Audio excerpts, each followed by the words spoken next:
जी अस्सलाम वालेकुम। इस रिकॉर्डिंग में हम कैंटर्स थ्योरम को पढ़ेंगे और इसका प्रूफ देखेंगे। लास्ट टाइम हमने ये देखा था कि हमारे पास दो तरह के ट्रांसफाइनाइट कार्डिनल नंबर्स होते हैं। एक होता है एल एफ नॉट, जो कि ऐसे तमाम सेट्स की कार्डिनलिटी को शो करता है जो कि नेचुरल नंबर्स के इक्विपोटेंट है। और एक होता है सी, पावर ऑफ द कंटिन्यूम। ये ऐसे सेट तमाम सेट्स की कार्डिनलिटीज को शो करता है जो कि रियल नंबर्स के सेट के या कॉन्टिन्यूम के इक्विपोटेंट हो।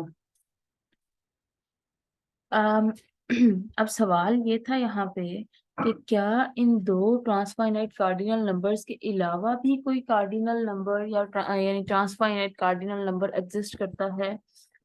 तो उसका जवाब आपको देता है कैंटर्स थ्योरम।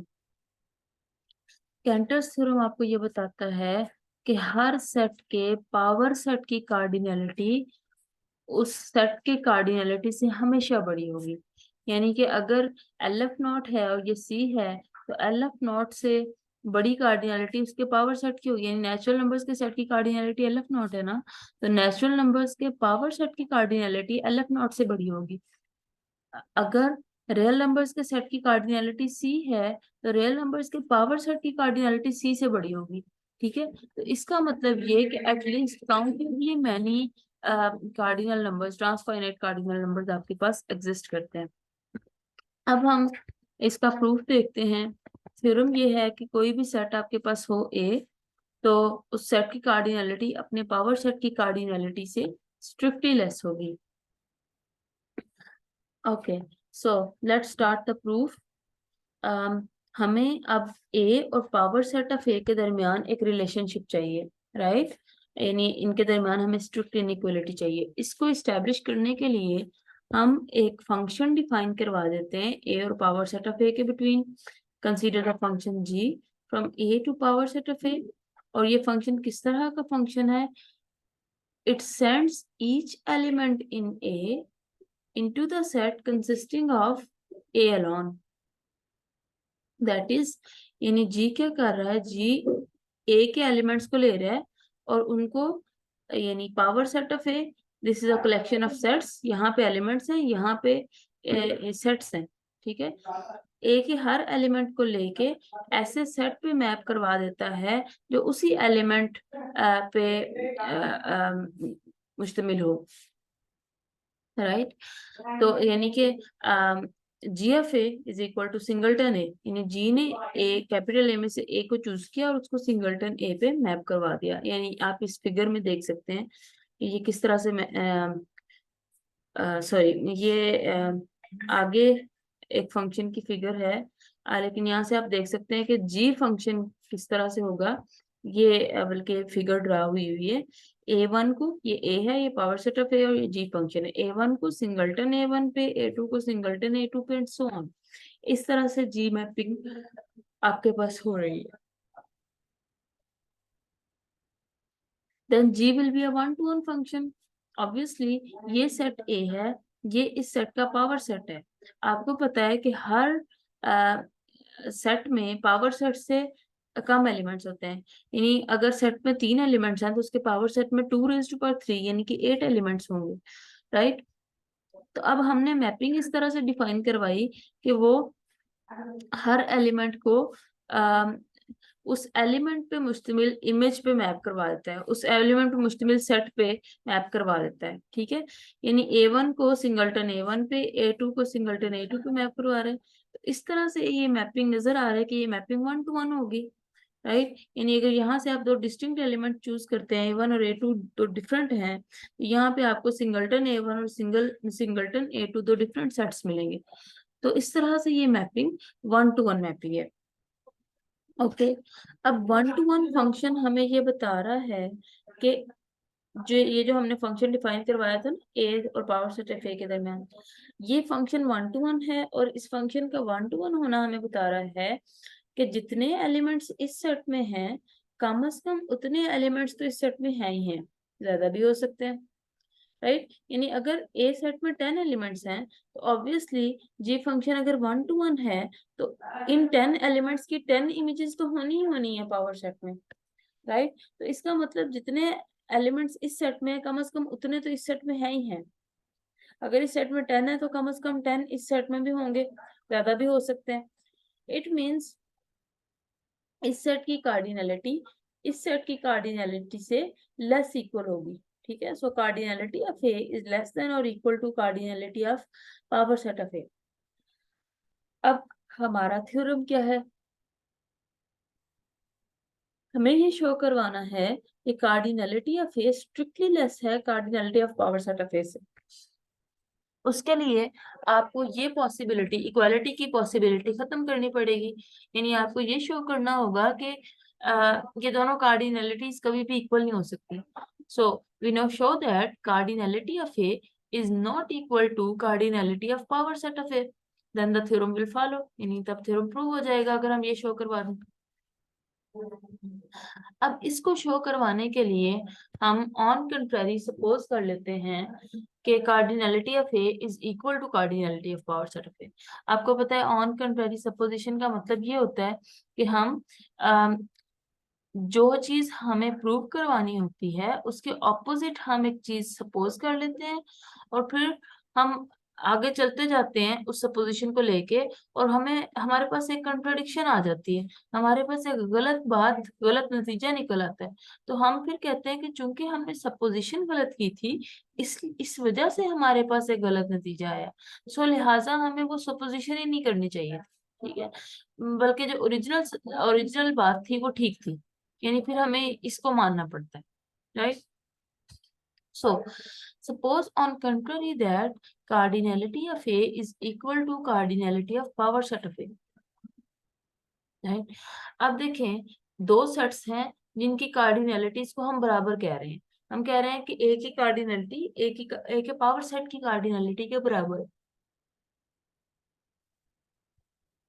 सो इट मीन्स हमें पता है कि दो सेट्स की कार्डिनलिटी जब कब बराबर होती है, जब वो दो सेट्स इक्विपोटेंट होते हैं। और इक्विपोटेंट कब होते हैं वो दो सेट्स, जब उनके दरमियान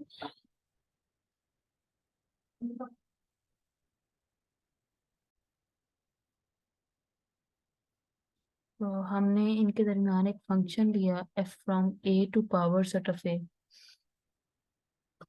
और कंसीडर किया ये फंक्शन 1 to 1 और 1 to है, क्योंकि चूंकि इनकी कार्डिनलिटीज बराबर है ना। कार्डिनलिटीज बराबर होने का मतलब है कि ये दोनों सेट्स इक्विपोटेंट है, और इक्विपोटेंट होने का मतलब ये है कि इनके दरमियान एक बाइजेक्टिव मैप एग्जिस्ट कर रहा है। और हमने सपोज ये कर लिया कि f जो है वो एक बाइजेक्टिव मैप है a और पावर सेट ऑफ a के दरमियान, राइट। अब हम एक टर्मिनोलॉजी डिफाइन करना चाह रहे हैं यहाँ पे, बैड एलिमेंट और अ गुड एलिमेंट, राइट। हम ये कह रहे हैं कि ए के एलिमेंट्स के लिए दो में से एक बात होगी, या तो ए का कोई आप ए का जो भी एलिमेंट चूज करते हैं या तो वो एक गुड एलिमेंट होगा या वो एक बैड एलिमेंट होगा। अब गुड और बैड से क्या मुराद let A belongs to A be called a bad element if A is not a member of the set which is its image. A को बैड एलिमेंट तब कहेंगे अगर A अपने इमेज सेट में मौजूद ना हो, तब हम A को बैड एलिमेंट कहेंगे। यानी A के किसी एलिमेंट को हम बैड एलिमेंट तब कहेंगे जब वो अपने इमेज सेट में मौजूद ना हो। यहाँ पे A है, यहाँ पे पावर सेट ऑफ A है, A का हर एलिमेंट ए के किसी सबसेट पे मैप हो रहा है, ठीक है। ए के किसी एलिमेंट को बैड एलिमेंट तब कहेंगे जब वो एलिमेंट अपने इमेज वाले सेट में मौजूद ना हो, that is if A does not belongs to F of A. अच्छा, अब यहाँ पे फॉर एग्जाम्पल हम सपोज करते हैं कि हमारे पास ए ये सेट है ABCD, पावर सेट ऑफ ए ये सेट होगा, ठीक है, ए के सबसेट्स का सेट। अब हम सपोज करते हैं कि एफ हमारे पास ये मैपिंग है और पावर सेट ऑफ ए के दरमियान, और ये इस तरह से मैपिंग वर्क कर रही है। A is going to AB B is going to CD, C is going to A and D is going to BCD। अब देखें कि इनमें से गुड एलिमेंट्स कौन से हैं और बैड एलिमेंट्स कौन से हैं। सवाल ये करना है आपने आपने सिर्फ बैड एलिमेंट्स को मार्क करना है। सवाल ये करना है कि क्या कोई एलिमेंट अपने इमेज में मौजूद नहीं है, क्या कोई ऐसा एलिमेंट है जो अपने इमेज में मौजूद ना हो। ए तो मौजूद है, बी मौजूद नहीं है अपने इमेज में, बी की इमेज है सी डी। बी अपने इमेज सेट का एलिमेंट नहीं है, इसलिए that is why B is a bad element.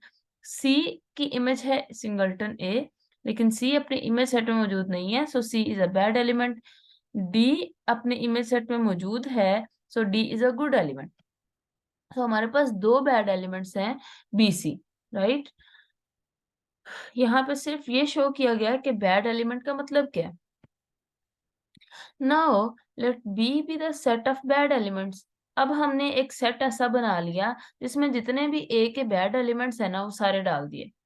Like अगर A ये सेट है तो A के बैड एलिमेंट्स BC होंगे, वो इस सेट का मेंबर होंगे। अगर A कोई और सेट है तो वो एलिमेंट्स जो अपने इमेज सेट में मौजूद नहीं है वो सारे B में हम डाल देंगे। ठीक है, सो B की डेफिनेशन किस तरह की होगी, B को किस तरह से डिफाइन किया जाएगा। B is the set X of those elements of A which are not present in their image X such that X belongs to A and X is not a member of F of X। अब B obviously A के members का ही set है ना, तो B A का subset होगा और A के सारे सबसेट्स जो हैं वो A के पावर सेट में पड़े हुए हैं, that is B belongs to power set of A। अब चूंकि हमने कहा था कि F from A to power set of A 1 1 और ऑन टू है, इसका ऑन टू होना ये बता रहा है कि हर कोडोमेन के हर एलिमेंट के लिए डोमेन में एक ऐसा एलिमेंट एग्जिस्ट करता है जिसकी इमेज वो कोडोमेन का एलिमेंट है। ठीक है, ये ऑन टू फंक्शन की डेफिनेशन होती है। तो चूंकि B power set of A का एलिमेंट है तो और एफ जो है वो ऑन टू है, तो लाजमी तौर पे ए का एक एलिमेंट एग्जिस्ट करेगा। सपोज कर लिया कि वो बी है जिसका नाम बी है, such that f of B is equal to B. ठीक है, चूंकि हमने कहा कि बी पावर सेट का एलिमेंट है, B power set of A का एलिमेंट है तो और एफ ऑन टू है, इस वजह से ए में कम से कम कोई एक एलिमेंट जरूर होना चाहिए जो कि बी की प्री इमेज हो, यानी कि एफ ऑफ बी बी के इक्वल हो, राइट। अच्छा, अब बी चूंकि ए सेट का एलिमेंट है, स्मॉल बी ए सेट का एलिमेंट है, तो ए के एलिमेंट्स के लिए दो में से एक बात होगी, या तो वो गुड एलिमेंट होगा या वो बैड एलिमेंट होगा। Is be a bad element और अ गुड एलिमेंट। ठीक है, दो में से एक बात ही हो सकती है ना, या वो बैड एलिमेंट हो सकता है या गुड एलिमेंट हो सकता है। ओके, कीप इन माइंड के बी सेट में हमने सारे बैड एलिमेंट्स डाले हुए हैं। If B belongs to B, then by definition of capital B, B does not belongs to F of B। B does not belongs to F of B, यानी कि और F of B किसके equal है, F of B B के equal है। If B belongs to B, then B does not belongs to B। ये किस तरह की बात है, यानी कि हम कह रहे हैं कि अगर B बिलोंग्स कर रहा है B से, तो नतीजा निकल रहा है कि B बिलोंग नहीं कर रहा B से। इट्स इम्पॉसिबल, ऐसी बात तो कभी भी नहीं होती, या तो बी बिलोंग करता है बी से या बी बिलोंग नहीं करता। सपोज करते हैं बी बिलोंग करता है, नतीजा निकल आता है बी नहीं बिलोंग करता। It's a wrong conclusion. So if B, इसी तरह से if B does not belongs to B, then B belongs to F of B. यानी देखे ना, यहाँ पे बात क्या हो रही है, if B belongs to B, अगर हम कहते हैं कि बी बैड एलिमेंट है, यानी बी इस कैपिटल बी का मेंबर है, तो इस कैपिटल बी में इस तरह के एलिमेंट्स हैं जो कि अपने इमेज में मौजूद नहीं है, यानी कि B does not belongs to F of B. और एफ ऑफ बी चूंकि बी के इक्वल है, so B does not belongs to capital B, right. यानी अगर हम क्या सपोज करते हैं कि बी बिलोंग करता है बी से, तो नतीजा निकलता है B does not belongs to B. So suppose करते हैं कि B does not belongs to B, likewise if B does not belongs to B, तो कोई एलिमेंट बी में कब नहीं होगा, या आप ये देखें कि बी में किस तरह के एलिमेंट्स हैं, ऐसे एलिमेंट्स जो अपने इमेज में मौजूद नहीं है।